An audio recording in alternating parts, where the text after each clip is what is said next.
వరుస విజయాలతో దూసుకుపోతున్న నందమూరి బాలకృష్ణ మరోసారి డాకు మహారాజ్ అంటూ ఆడియన్స్ ముందుకు వచ్చేందుకు రెడీ అయ్యాడు. Young and dynamic director Bobby Kollu డైరెక్షన్లో బాలయ్య ఓ మూవీ చేస్తున్న సంగతి తెలిసిందే. తాజాగా ఈ మూవీ టైటిల్ను రివీల్ చేశారు. అలాగే కొత్త సినిమాకు సంబంధించిన టీజర్ను కూడా మేకర్స్ రిలీజ్ చేశారు. బాలయ్య కొత్త సినిమాకు డాకు మహారాజ్ అనే టైటిల్ను ఫిక్స్ చేశారు. డాకు మహారాజ్ టీజర్లోని డైలాగ్ అందరినీ ఆకట్టుకుంటుంది.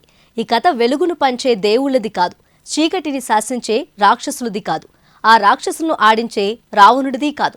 ఈ కథ రాజ్యం లేకుండా యుద్ధం చేసిన ఒక రాజుది, గండ్రగొడ్డలి పట్టిన యమధర్మరాజుది, మరణాన్ని వణికించిన మహారాజుది అంటూ బాలకృష్ణకు టీజర్లో ఎలివేషన్ ఇచ్చారు. ఆ డైలాగ్స్ బాలయ్య ఫ్యాన్స్ కు అయితే గూస్ బంప్స్ తెప్పిస్తోంది. టీజర్ చివరిలో డాకు మహారాజ్ అంటూ టైటిల్ ను బాలయ్య రివీల్ చేయటం టీజర్ కే హైలైట్ గా నిలిచిందని చెప్పాలి. టీజర్లో ఓ పోరాట యోధుడిలా గుర్రంపై బాలయ్య కనిపించారు. ఇక టీజర్లోని లొకేషన్స్, గుర్రాలు, ఎడారులో స్వారీ లాంటివి చూస్తుంటే డాకు మహారాజ్ మూవీ కొత్త బ్యాక్డ్రాప్ లో తెరకెక్కుతున్నట్లు తెలుస్తోంది. డాకు మహారాజ్ టీజర్ చూస్తుంటే ఈసారి కూడా బాలయ్య మరో బ్లాక్ బస్టర్ హిట్ కొట్టేలా కనిపిస్తున్నాడు. ఫ్యాన్స్ అయితే తమ హీరోను తలుచుకొని రచ్చ చేస్తున్నారు.